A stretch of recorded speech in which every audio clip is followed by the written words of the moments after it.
नमस्कार, मैं डॉक्टर देशराज वर्मा, सहआचार्य हिंदी, राजकीय महाविद्यालय राजगढ़, अलवर, राजस्थान। प्रिय विद्यार्थियों, बीए तृतीय वर्ष के प्रथम प्रश्न पत्र के अंतर्गत हम छायावाद के प्रमुख स्तंभ सुमित्रानंदन पंत की कविताओं का अध्ययन कर रहे हैं। पूर्व की कक्षाओं में हमने सुमित्रानंदन पंत के जीवन परिचय, उनकी काव्य प्रवृत्तियों तथा उनकी संकलित कविताओं के बारे में अध्ययन किया। इसी क्रम में आज हम उनकी जो एक चर्चित कविता है प्रथम रश्मि, उसको हम पढ़ने जा रहे हैं। उसकी व्याख्या करने का यहाँ प्रयास कर रहे हैं और उसका अनुशीलन कर रहे हैं। देखिए, जब हम पंत को पढ़ते हैं तो पंत की जो काव्य यात्रा के 4 सोपान हैं कि पहले तो छायावादी काव्य प्रवृत्तियों वाला काव्य लिखते हैं, फिर वो प्रगतिवाद की ओर उन्मुख होते हैं, फिर वो गांधीवाद की ओर उन्मुख होते हैं, फिर वो चेतनावादी काव्य या स्वर्ण काव्य जो कि महर्षि अरविंद के दर्शन से प्रभावित है, उससे ओतप्रोत होकर के अपनी काव्य रचना करते हैं। जो आपके पाठ्यक्रम में जो कविताएं लगाई गई हैं वो छायावादी दौर की कविताएं हैं, या यूँ कहें कि ये छायावादी पंथ की कविताएं हैं। उनकी जो काव्य रचना का जो प्रथम सोपान है उसी के अंतर्गत ये कविता है, और पंत को प्रकृति का सुकुमार कवि भी कहा गया है। देखिए, पंत के काव्य में प्रकृति आलम्बन के तौर पर हमें दिखाई देती है, और साथ ही साथ पंत को जब हम पढ़ते हैं तो एक सत्य हमारे सामने उभर कर आता है कि पंत को प्रकृति के भीतर मानव से भी ज़्यादा सौंदर्य दिखाई देता है। इसीलिए तो वो स्त्री सौंदर्य की उपेक्षा करके प्रकृति सौंदर्य को अंगीकार करते हैं, स्वीकार करते हैं। उसी क्रम में यहाँ उनकी प्रथम रश्मि कविता है। इसके अंतर्गत हम देखते हैं कि प्रकृति के भीतर एक विस्मय का भाव, प्रकृति के भीतर एक जिज्ञासा का भाव कि कौन है जो सारे समूचे ये जो एक प्रकृति का जो क्रम है उसको संचालित और संचालित कर रहा है। ये हम जिसको हम भावनात्मक रहस्यवाद कहते हैं, उसकी जो प्रथम उसका जो सोपान है वो है जिज्ञासा, विस्मय और कौतूहल। वही विस्मय और कौतूहल का भाव हम पंत की इन कविताओं में हम देख रहे हैं। और अब आप देखिए कि ये कविता है कि प्रथम रश्मि, पहली किरण, सूर्य की पहली किरण का आना और उसका प्रकृति जगत में क्या क्या प्रभाव। क्योंकि कवि कहता है कि मनुष्य का तो एक शेड्यूल है कि वो उसको अपने काम पर जाना है, इतने बजे सोना है, इतने बजे जगना है, फिर अपने काम पर जो भी उसकी नौकरी है, दुकान है, बिजनेस है। लेकिन इन पक्षियों का क्या? उनका भी एक निश्चित क्रम है। वो शाम को अपने घोंसले में सोते हैं, रात भर सुख स्वप्नों की नींद में रात भर विश्राम करते हैं, प्रातःकालीन फिर वो जग जाते हैं। तो कहते कौन इन पक्षियों को जगा देता है? मनुष्य से पहले पक्षी जगते हैं, पक्षियों का कलरव, इनका चहचहाना हम प्रकृति जगत में सुनते हैं। आप देखिए, प्रथम रश्मि का आना रंगिणी, तूने कैसे पहचाना, कहाँ कहाँ है बाल विहंगनी, पाया तूने यह गाना। कभी यहाँ पर एक घोंसले में बैठे हुए एक छोटे से पक्षी, बाल विहंगिनी, एक पक्षी के छोटे से बच्चे या शावक की जो प्रातःकालीन उसकी जो चहचहाट है, उसका जो कलरव है, उसको सुनकर के कवि विस्मय से अभिभूत हो जाता है और कहता है कि हे बाल विहंगिनी, एक छोटी सी पक्षिनी, तुझे ये कैसे पता चला कि तू ये प्रातःकाल हो गया, सूर्य की पहली किरण आ गई है और तू अपने नीड से निकल करके बाहर चहचहाना तूने शुरू कर दिया। क्योंकि तेरा कोई काम का लक्ष्य नहीं है, तेरी कोई कहीं काम पर कोई फैक्ट्री या नौकरी या कहीं तुझे आना जाना नहीं है, फिर भी कौन सी सिस्टम है, कौन सी एक आवश्यकता है जिसके तहत तू इतनी जल्दी सुबह खड़ी होती है। प्रथम रश्मि का सूर्य की पहली किरण का आना, हे रंगिणी, रंगिणी से मतलब प्रेम से भरी हुई ये छोटी सी पक्षी, तूने कैसे पहचाना, तुझे कैसे पता चला कि सूर्य उदित हो गया है और उसकी पहली किरण आ गई है। कहाँ कहाँ है बाल विहंगिनी, कवि सवाल करता है, कहाँ कहाँ पर है बाल विहंगिनी, छोटी सी पक्षिणी, पक्षी के बच्चे, तूने पाया, तूने ये गाना, ये गाना कहाँ से प्राप्त किया जो तू चहचाता है, तुझे किसने प्रशिक्षण दिया है। इस तरह से कवि पक्षी के चहचाने का, उसके पक्षियों के जो शावक है, छोटे छोटे बच्चे हैं, उनका घोंसलों से उनका जो एक चहचाना, उसको देख करके कवि अभिभूत होता है, विस्मय से भर जाता है। सोई थी तू स्वपन नीड़ में, पंखों के सुख में छिपकर, ऊँग रहे थे घूम द्वार पर, प्रहरी से जुगनू नाना। कवि कहता है कि तू अपने सपनों के नीड में या अपने घोंसले के भीतर गहन निद्रा और स्वप्न में खोई हुई थी। पंखों के सुख में आपने खुद अपने पंखों से आपका बिछौना बना रखा था, उसी में अपनी चोंच को समेट करके तो विश्राम कर रही थी, सो रही थी। तब तूने, और सपनों में खो रही थी, तब तेरे ऊँग रहे थे घूम द्वार पर, तब तेरे इस छोटे से नीड़ के द्वार पर ये जुगनुओं की पातें मंडरा रही थी, अंधेरा था। तब भी तूने कैसे जाना, प्रहरी से जुगनू नाना, नाना प्रकार के जुगनू जैसे प्रहरी की तरह पहरा देते हुए तेरे घोंसले के द्वार पर मंडरा रहे थे। कभी आगे कहता है कि शशि किरणों से उतर कर भू पर काम रूप नभचर, चूम नवल कलियों का मृदु मुख सिखा रहे थे मुस्काना। अब कवि कहता है कि नभचर, कि आकाश में रहने वाले विभिन्न प्रकार की जो अदृश्य जीवात्माएं हैं, वो शशि किरणों से, चंद्रमा की किरणों से को पकड़ करके नीचे उतर रहे थे। उतर कर भू पर काम रूप, कामदेव की तरह अदृश्य रूप में, नभचर, आकाश में बसने वाली वो विभिन्न देवता कैसे रात्रि को चंद्रमा की किरणों के सहारे धरती पर उतर कर मंडरा रहे थे। चूम नवल कलियों का मृदुमुख, और नवल कलियां थी, नई नई कलियां जो पुष्प विकसित होने को थी।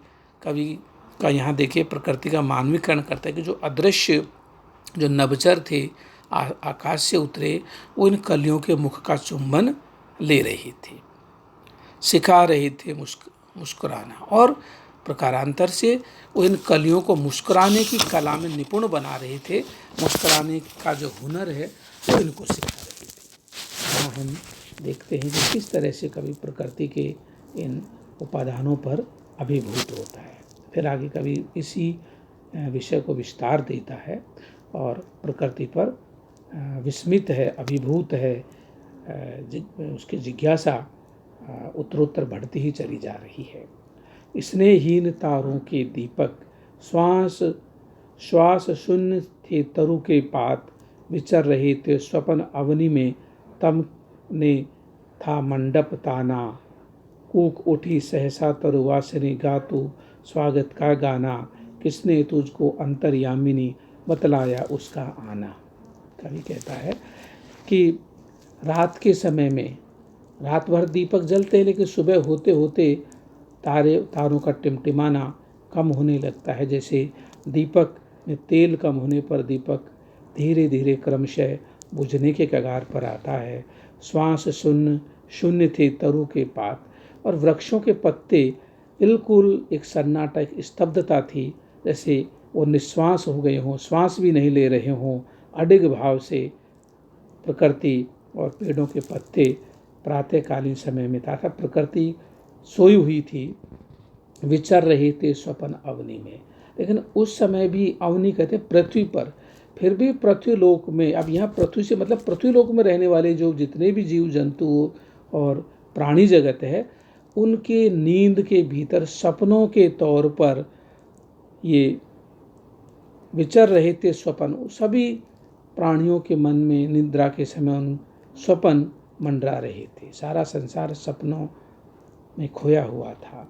तमने ताना तम ने था मंडप ताना, तम माने अंधेरे, और रात्रि के समय मानो अंधेरे ने चारों तरफ मंडप, एक वितान या कहें कि एक तंबू तान दिया हो चारों तरफ।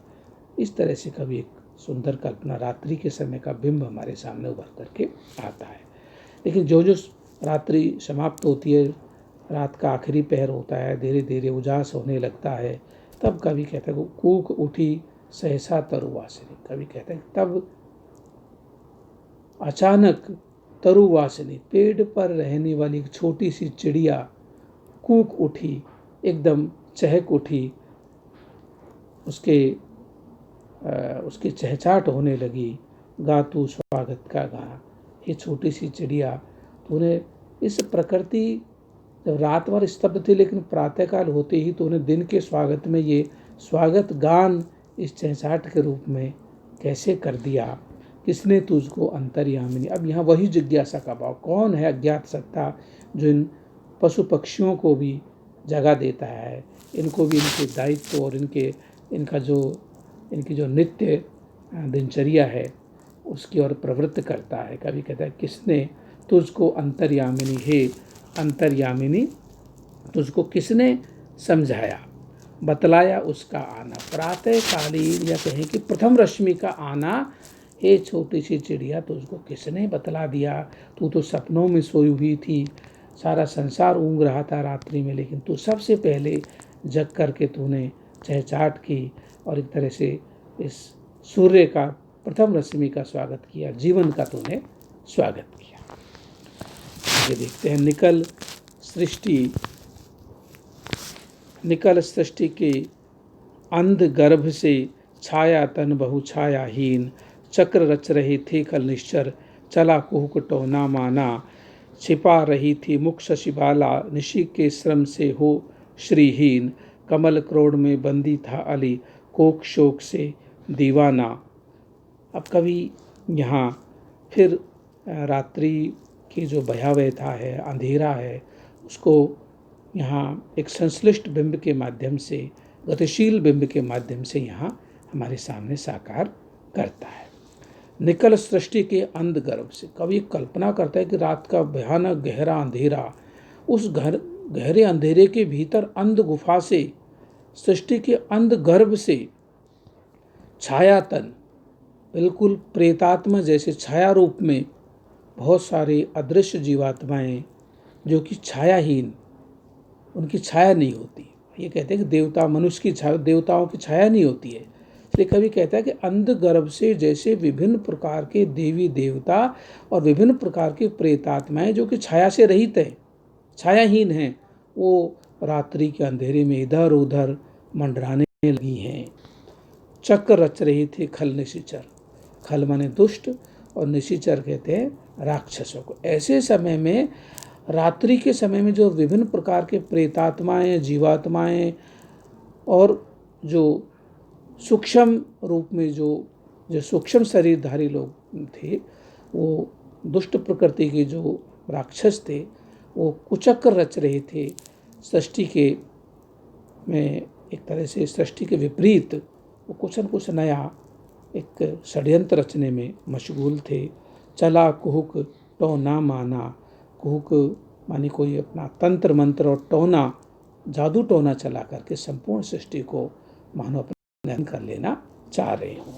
छिपा रही थी मुख शशिबाला, फिर कभी कहता है कि उस समय में जब गहन अंधकार था, रात्रि में विभिन्न प्रकार के प्रेतात्माएं निकल कर, राक्षस निकल करके कुचक्कर रच रहे थे, ऐसे समय में शशिबाला, कभी कल्पना चंद्रमा को यहाँ शशिबाला के रूप में सिद्ध करता है। वो शशिबाला चांदनी के तौर पर या चंद्रमा को एक स्त्री रूप में कभी यहाँ चित्रित करता है कि वो मानो इन राक्षसों और प्रेतात्माओं से अंधेरे से डरकर अपना मुख छिपाने के लिए व्याकुल हो रही हो।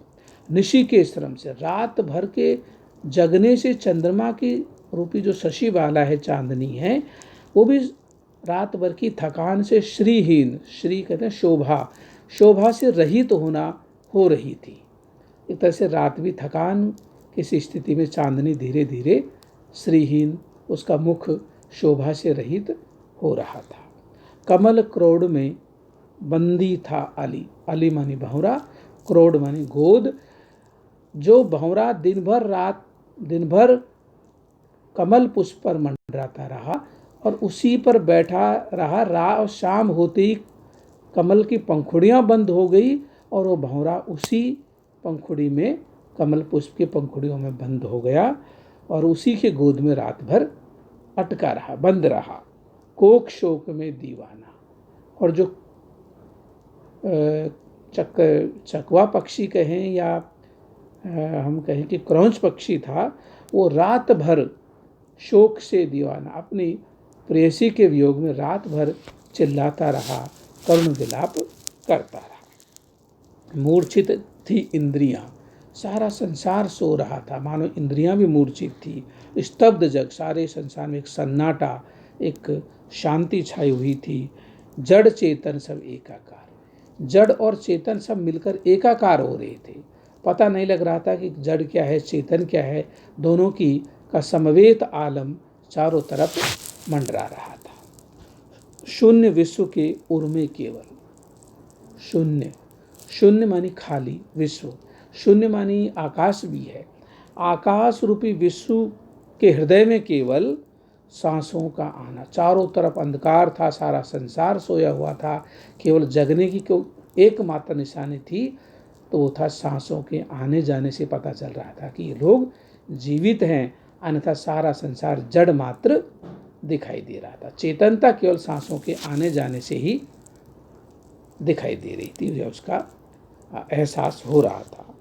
तूने ही बहुदर्शिनी गाया जागृति का गाना था। वैसे समय में हे छोटी सी चिड़िया, सबसे पहले तूने ही जागरण का गीत गाया। पहले तूने स्वागत का गीत गाया, अब तूने सबसे पहले जागरण का, क्योंकि जब सब लोग सो रहे थे तब तूने जगाने का, चैतन्य होने का, चेतन होने का गाना गाया। श्री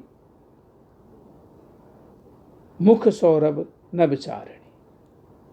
श्री मुख, अपने मुख, यहाँ सुख लिखा हुआ लेकिन श्री मुख है। अपने मुख को शोभा से और शोभा रूपी सुगंध से आपूरित कर न विचारणी, सारे संसार को सुगंधित बनाने वाली या खुशबू का आमंत्रण देने वाली छोटी सी चिड़िया, गूंथ दिया ताना बाना तेरे इस चहचाने ने, तेरे मधुर कलरव ने सारे संसार में खुशबू का ताना बाना रच दिया। सारा संसार जीवन और चेतनता की ओर प्रवृत्त होने लगा है। निराकार तब मानो सहसा ज्योतिपुंज में हो साकार। सुबह होते ही जो रात भर का एक निराकार अंधेरा था, आकार से रहित, वो मानो प्रातःकाल होते ही ज्योतिर्मय हो उठा हो, ज्योतिपुंज के रूप में, सूर्य के रूप में जग उठा हो, साकार हो गया हो। बदल गया द्रुत जगत जाल में धर कर नाम रूप नाना। रात भर जो एक सन्नाटा था, जड़ चेतन एक जैसे लग रहे थे, गहन तम था, अंधेरा था, लेकिन प्रातःकाल होते ही सब उस अंधेरे के भीतर से सारी वस्तुओं ने अपने अपने आकृति ग्रहण कर ली। जैसे यूँ कहें कि रात भर तो किसी ने इस सृष्टि के पट पर काली कूंची फेर दी, लेकिन प्रातःकाल होते ही पता नहीं उस किस चित्रकार ने फिर सारी प्रकृति जगत में रंग उकेर दिए, रंग आंक दिए हैं। धरकर नाना नाम, इस नाम रूपात्मक जगत में नाना प्रकार की छवियाँ विकसित और जागृत हो गई। सियर उठे पुलकित हो द्रुमदल, प्रातःकाल होते ही चिड़िया के चहकते ही स्वागत गान, जागृति गान से ही द्रुमदल, द्रुम माने वृक्षों के समूह एक तरह से पुलकित हो उठे, पत्तियां हिलने लगी हैं, उनके अंदर चैतन्य का संचार हो गया। सुप्त समीरण हुआ अधीर। रात भर जो समीरण था, हवा था, जो एक तरह से त्रिविध वायु थी, शीतल मंद सुगंधी वायु जो शांत थी, वो प्रातः होते ही एक तरह से मचल उठी है, उसके अंदर चैतन्य का समावेश हो गया, अधीर हो गई है, हवा बहने लगी है। झलका हास कुसुम अधरों पर, कुसुम यानी पुष्प, पुष्प के होठों पर हास्य झलकने लगा, हंसी झलकने लगी है। अब देखिए, हंसता तो मनुष्य है, लेकिन यहाँ प्रकृति का मानवीकरण है कि झलका हास कुसुम अधरों पर, फूलों के होठों पर हंसी झलकने लगी। फूल अर्थात फूल विकसित होने लगे, खिलने लगे। हिल मोती का सा दाना, हिल करके जैसे मोती का दाना, उस फूल पर एक ओस की बूंद आई, और उस ओस की बूंद के लिए कभी मोती का सा दाना शब्द का प्रयोग करता है, और एक हमारे सामने एक इमेजिनेशन, एक ओस रूपी मोती का एक बिंब हमारी आंखों के सामने उतर के आता है। खुले पलक फैली सुवर्ण छवि, षष्ठी ने अपनी पलकें खोली, सुवर्ण सुंदर रंगों वाली छवि के साथ, प्रकृति रंग में, रस में और इंद्र धनुषमयी सप्तरंगी छटा से आलोकित हो उठी। खिली सुरभि, सुरभि बनी सुगंध, सुगंधि खिल उठी, डोली मधुबाल, और छोटे छोटे माधुर, या कहें कि छोटे छोटे बच्चे मधुर गीतों का गायन करते हुए, चहचाते हुए चारों तरफ जो भी नवजात शिशु हैं, बच्चे हैं, प्रकृति जगत में जितने भी हैं, वो सब खिल उठे। खुशबू के गीत वो गाने से लगे, डोलने लगे मधुबाल। स्पंदन, एक झंकृति, एक जुम्बिश, कंपन और नवजीवन सीखा जग ने अपनाना। और ऐसे प्रातःकाल होते ही चिड़िया के गाने से प्रथम रश्मि का आना, उसका जागरण गीत गाना और स्वागत गीत गाने से सृष्टि चेतन हो उठी है। स्पंदन हो गया, एक नए जीवन का संचार हुआ। रात भर जो जीवन ठप था, अचल था, उस प्रातःकाल होते ही जीवन में गति आ गई। सीखा जग ने अपनाना, सारे संसार ने जीवन को अपनाना, प्रातःकाल होते ही जीवन को अपनाना सीख लिया है। प्रथम रश्मि का आना रंगनी, सूर्य की पहली किरण का आना। हे प्रेम से परिपूर्ण, हे छोटी सी चिड़िया, तूने कैसे पहचाना, कहाँ कहाँ पर, प्रश्न करता है कवि संवाद की मुद्रा में। हे बाल विहंगिनी, संबोधन करते, हे छोटी सी पक्षिणी, ये पक्षी के छोटे से बच्चे, पाया यह स्वर्गिक गाना, ये अलौकिक गाना, ये स्वर्गिक गाना तूने कहाँ प्राप्त किया है। अर्थात प्रकृति किस तरह से छोटी सी चिड़िया के चहकने से प्रकृति जीवन तो उठती है, जीवित ही नहीं जीवन तो उठती है। और कवि इस सारे जो प्रकृति क्रम है, जो प्रकृति के दो रूप हैं, उसका चेतन और जड़ रूप, रात्रि के समय जड़ प्रकृति दिखाई देती है, सुबह होती है चेतन प्रकृति दिखाई देती है। कभी इन दोनों के पीछे किसी अज्ञात सत्ता की झलक देखता है, एहसास लेता है कि कोई है जो सारे सृष्टि जगत को संचालित कर रहा है।